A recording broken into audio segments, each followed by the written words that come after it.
Ele é o orixá da cor verde, ele é o orixá das ervas, ele é o orixá das matas e ele é o orixá de todas as plantas. E não é Oxóssi. Se você quer saber sobre que orixá nós estamos falando, segue com a gente.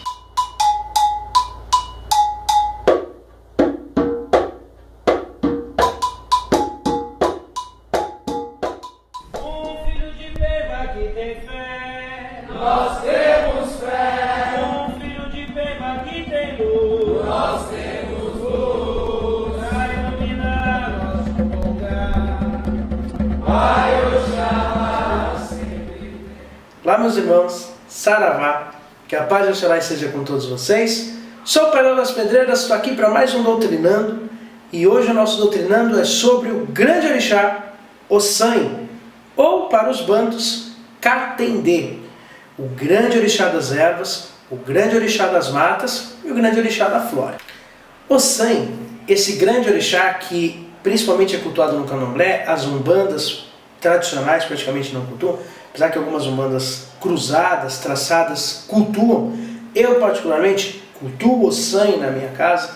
É um grande orixá que infelizmente as umbandas quase não conhecem, mas é muito mais parecido com o Oxóssi umbandista do que com o Oxóssi que nós temos lá na África. Tá? O Oxóssi da África, que usa a cor azul clara, que é o orixá da caça, tá? Que nem é tanto o orixá da fartura. O orixá da fartura é um arquétipo de Logum Edé. Tá? Isso é muito interessante. Quando a Umbanda pegam esses orixás, elas sintetizam. Então o Oxóssi de Umbanda, ele não é o mesmo Oxóssi do Candomblé. O Oxóssi de Umbanda, ele tem características do próprio Oxóssi, o Odé, tem características de Logum Edé, que é seu filho, de Erinlê, que não é Oxóssi, e também tem características e muito de Ossan. Mas hoje nós vamos falar sobre Ossan, sobre esse grande orixá que tem muita força. Mas antes da gente falar, quero que vocês se inscrevam aqui no canal, ativem o sininho, deem o seu joinha e digam se vocês já conhecem algo sobre Ossan, coloquem aqui embaixo. Primeiro que existe uma certa dúvida, Ossan é um orixá masculino ou feminino? Isso é muito interessante, porque algumas umbandas colocam Ossan como um orixá feminino. Só que em nenhum local Ossan é feminino. Tá? Nem na África, se você pegar textos antigos, babalaôs, nunca Ossan foi descrito como uma mulher. Ele é descrito como um homem. Tá? Ele tem o arquétipo masculino. Isso é muito até estranho, mas algumas umbandas colocam como mãe Ossan. Mas Ossan é um pai, é um orixá masculino, que tem como símbolo a cabaça, entre outros símbolos. A principal ferramenta de Ossan é um mastro. E este mastro, né, que tem as 7 pontas, sendo que a primeira ponta, né, a ponta principal, a gente vai colocar a ferramenta aqui do lado, pode ter simbolizado por uma pomba ou não, mas é o cetro de 7 pontas. E ele tem um cetro, assim como o Nanã tem um cetro, como o Baluayê tem um cetro e como o Xumaré tem um cetro. Por que que eles têm cetro? Eles não têm armas. Porque, convido vocês, a gente já falou isso outras vezes, eles são orixás que vêm dos nagôs. E os nagôs tinham orixás com cetros divinos. E esses, assim como Ossan, também vem da região de Abeokuta, local da onde vieram esses orixás. Aliás, Ossan é tido como irmão de Obaluayê.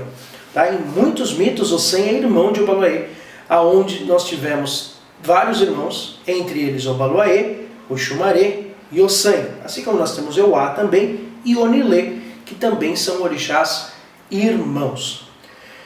Como existe uma questão mitológica que Nanã é a mãe deles e Nanã se deitou com Oxalá, que era seu irmão, todos nascem com deformidades. O Xumaré nasce com deformidade, o Baluayê, Euá, todos nascem com deformidades. E a deformidade de Ossan é que ele nasce com uma perna só. Tá? E alguns também descrevem que ele nasceu com um braço só.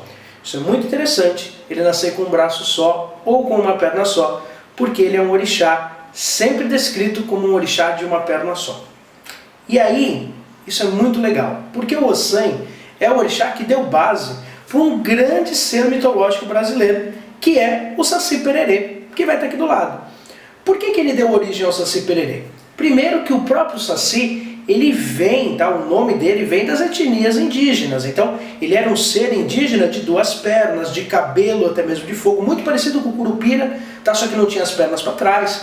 Tá? Então, ele é tido como um ser mitológico meio avermelhado, meio esverdeado, Agora, quem coloca o Saci Pererê como negro, de uma perna só, fumando um cachimbo, são os negros escravizados, por uma ligação, porque o Saci Pererê é o protetor da floresta, isso dentro da cultura indígena que depois vai ser passada para os negros aqui no Brasil, e os negros têm Catendê e têm Ossan como protetor das florestas. Então logo fizeram essa convergência.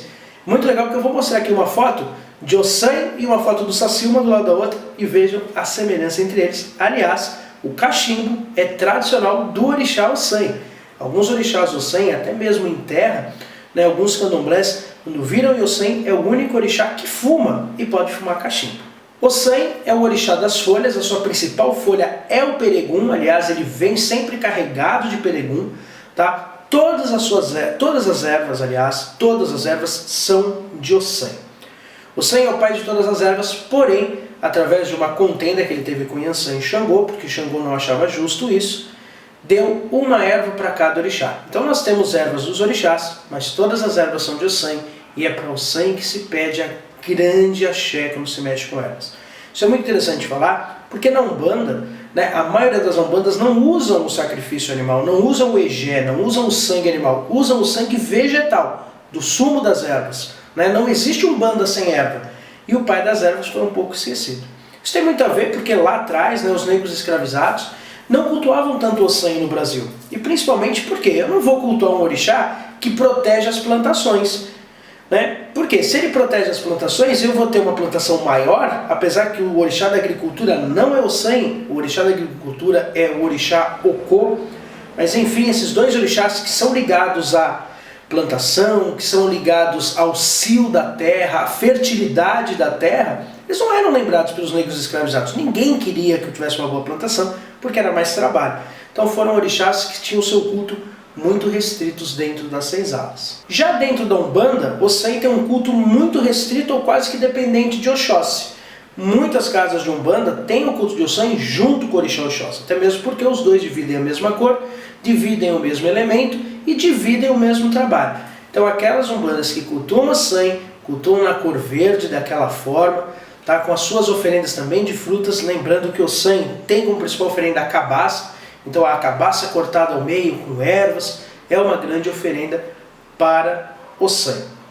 Os filhos de Ossan são pessoas muito misteriosas, e dentro da Umbanda existem filhos de Ossan. A grande questão é que muitos filhos de Ossan na Umbanda tornam-se filhos de Oxóssi. Algumas Umbandas, por não cultuarem, botam Oxóssi. Mas os filhos de Ossan são filhos de um orixá de muito mistério, de muita força. Tá? É um orixá que é o senhor da medicina, é o senhor da cura. Tá? Enquanto o Obaloaiê é o senhor contra a peste, Ossan é o orixá da cura, dos elementos, dos remédios. É o orixá que carrega os seus atós, suas pequenas cabaças com os medicamentos do mundo. É um orixá muito ligado ao arcano do tarô do mago, porque é um orixá da alquimia, é o orixá da mudança dos elementos. Isso é interessante, porque o Xumaré é regeneração, Nanã é mutação, Obaloaiê é transformação, e Ossan, por também estar ligado a esse campo familiar, né, desses orixás, vai ser o orixá da alquimia. O que é alquimia? É transformar algo em outra coisa totalmente nova para melhor. Então nós podemos dizer que ele está inteiramente ligado à questão da evolução, à questão da prosperidade também. Acompanhe Ifá ou Orumilá, porque Orumilá tem Ossan como o grande orixá e o orixá mais sábio de todos, por estar ligado à medicina e à força das ervas. Ele também é acompanhado por uma outra figura que não é um orixá, mas é uma figura mitológica africana chamada de Aroni, que também acompanha sempre Ossan. Os mitos de Ossan são muito ligados ao Oxóssi. Muitos mitos, aliás, dizem que os dois tinham uma relação até matrimonial desses dois orixás. São dois orixás que dividem as folhas, que dividem as matas, que dividem as florestas. A grande questão é que é um grande orixá, infelizmente ainda muito esquecido e muito pouco cultuado, mas tem uma grande força que se liga demais ao que a gente cultua como Oxóssi, que na verdade é Ossan. Agora, se você quiser saber mais sobre o grande orixá Ossan, principalmente Ossan na Umbanda, você vai ter que procurar um terreiro. Um abraço, saravá e até mais. Nós temos fé.